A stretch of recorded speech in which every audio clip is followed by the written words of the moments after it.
In the autumn of 1878, a surveyor named Thomas Deane, Fellow of the Royal Institute of British Architects, and appointed by the Office of Public Works of Ireland as the official surveyor responsible for documenting the ancient monuments of the island, arrived at the passage tomb known as Newgrange in County Meath, approximately 40 kilometers north of Dublin. Deane was 51 years old, precise by profession, and had been surveying Irish monuments for 11 years.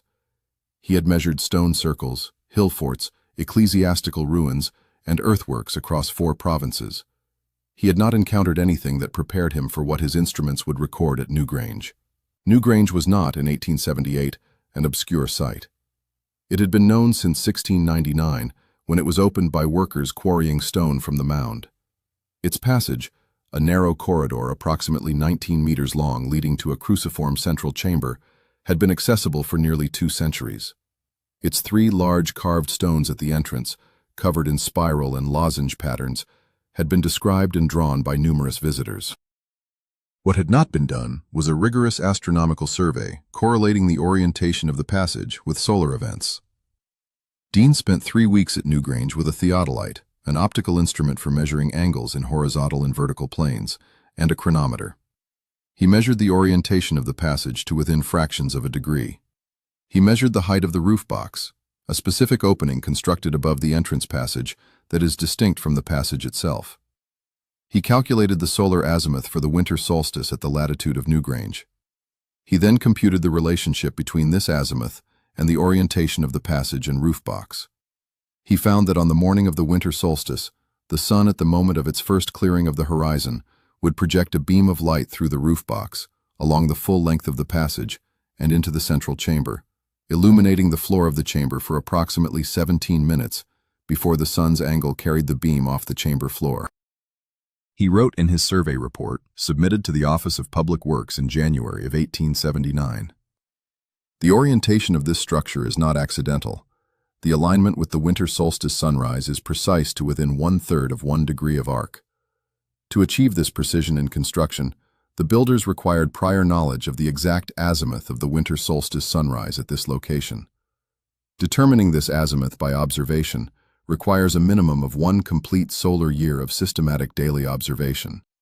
Achieving the precision recorded here by observation alone would, in my assessment, require observations spanning not less than 30 to 40 years, conducted by individuals who recorded and transmitted their findings across generations.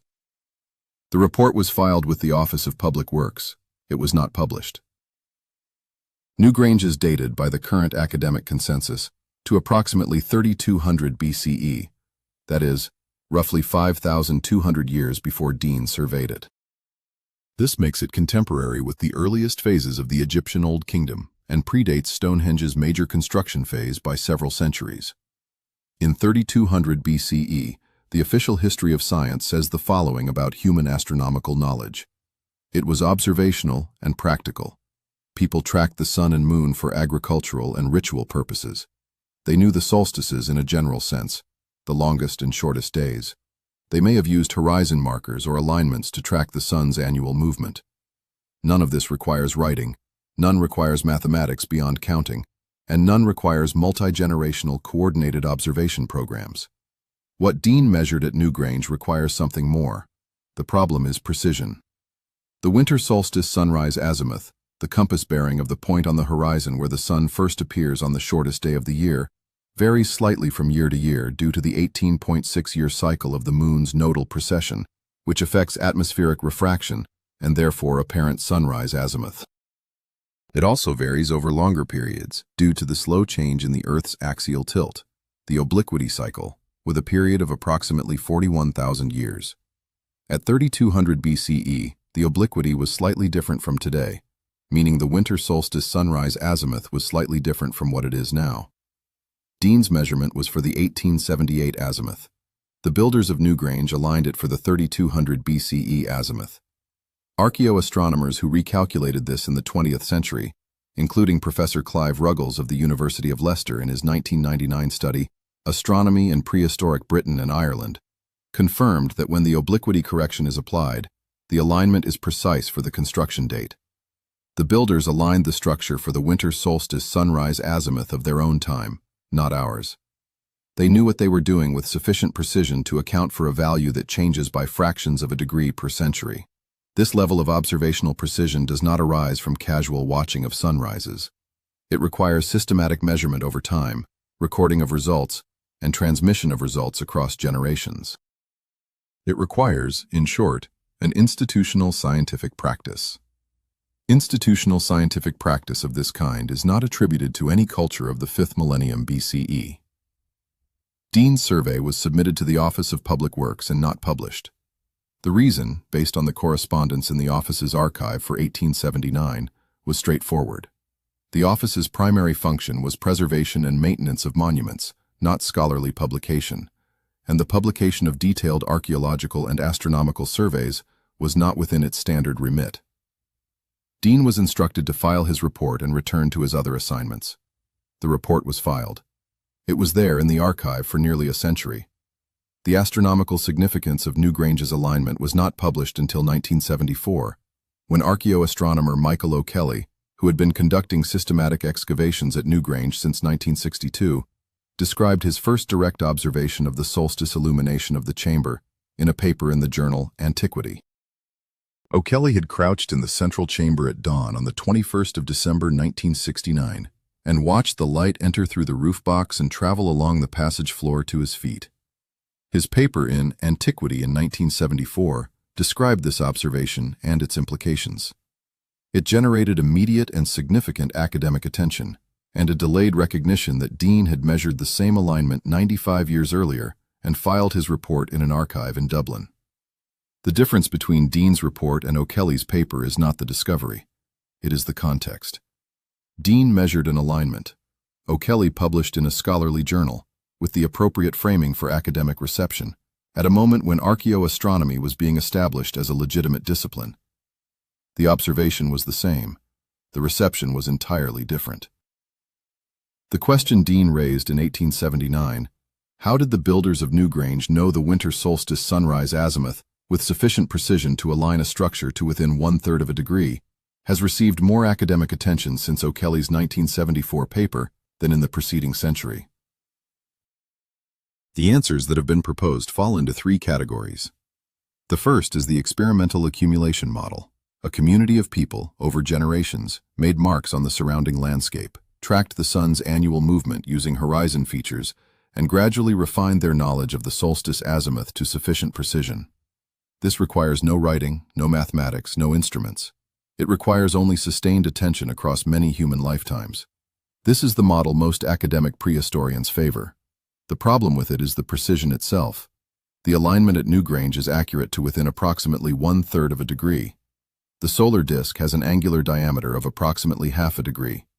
This means the alignment is accurate to less than the apparent width of the sun in the sky. Achieving this by incremental landscape marking over generations requires not only sustained observation, but a formal mechanism for averaging multiple years of observation to cancel out year-to-year variation. This is primitive least squares analysis, the statistical principle that combining multiple measurements reduces error. It is not conceptually impossible without writing or mathematics, but it implies a systematic approach to observation that is indistinguishable in its practical effect from a scientific methodology. The second model is that a single gifted individual or small group, working over a lifetime of intensive observation, accumulated sufficient data to specify the alignment to this precision. This requires no institutional transmission across generations, but it requires an individual with enough sustained motivation and enough lifespan to conduct 40 years of careful daily solar observations and encode the result in a construction specification. The third model, the one the official academic framework does not consider, is that the builders of Newgrange had access to astronomical knowledge inherited from a tradition that had already developed the observational data. Not that they observed for 40 years themselves, but that they built from a received specification. If the third model is correct, then the question becomes, who did the 40 years of observation, and when? Newgrange is not the only monument of its period and type with a precise astronomical alignment.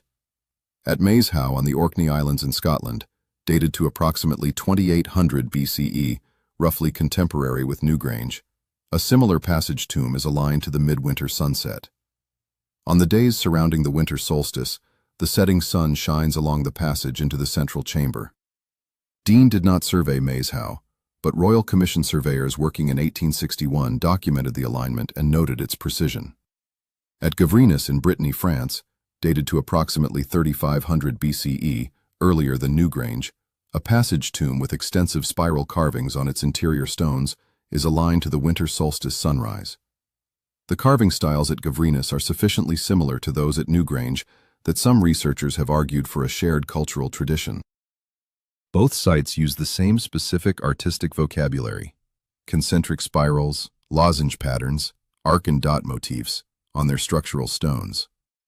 At Loughcrew, also in County Meath, approximately 30 kilometers from Newgrange, a complex of passage tombs dated to approximately 3300 BCE includes at least 2 chambers with alignments to the equinox sunrises. Deane surveyed Loughcrew in 1872 and noted the equinox alignments in his field notes, which are in the archive of the Royal Irish Academy in Dublin. The pattern is not one anomalous alignment at one site. It is a network of aligned monuments distributed across a region spanning from Ireland to Brittany, built over a period of several centuries around 3500 to 3000 BCE, all using the same artistic vocabulary and all oriented to significant solar events with a precision that implies systematic knowledge of those events before construction began. This network does not suggest one community making one lucky alignment. It suggests a tradition, a transmitted knowledge of how to align structures to solar events, distributed across a wide geographic area, stable enough to produce consistent results over several centuries. Where that tradition came from and how far back it extends is not in the official record. Deane's 1879 report is in the archive of the Office of Public Works of Ireland, held today at the National Archives of Ireland in Dublin. The archive was reorganized several times in the 20th century, and the report was not catalogued under a heading that would make it immediately findable by researchers looking for astronomical surveys. Archaeoastronomer Tim O'Brien, conducting archival research in 1991, located the report and published a brief notice of its existence in the Journal of the Royal Society of Antiquaries of Ireland. He noted that Deane had identified the solstice alignment precisely and had estimated the required observation period at 30 to 40 years. O'Brien wrote, "Deane's survey of 1878 established the essential facts of the Newgrange astronomical alignment 95 years before O'Kelly's 1974 publication. That his conclusions were filed and not published is a consequence of institutional structure, not of the quality of his observations." Institutional structure. Not suppression, not conspiracy, simply the ordinary working of a system that was not designed to receive this kind of information. The result is the same as suppression. The observation was made, the report was filed. For nearly a century, the alignment was not known to the academic community that would have acted on it. Deane's theodolite measured the passage orientation on a gray October morning in 1878. His chronometer told him when. His calculation told him that the winter solstice sunrise would enter this passage and illuminate this chamber. He wrote his 30 to 40-year observation estimate in careful official prose and handed the report to an administrator who filed it. The light still enters the chamber on the morning of the winter solstice. It does this because people who lived 5,000 years ago measured the sky with sufficient precision to build a stone structure that would catch it. How they measured it is not in any record that has survived. The explanation does not exist. The precision of the Newgrange alignment raises a question that archaeoastronomy has struggled to answer directly. What does a society need to look like to produce this result? Consider the practical requirements.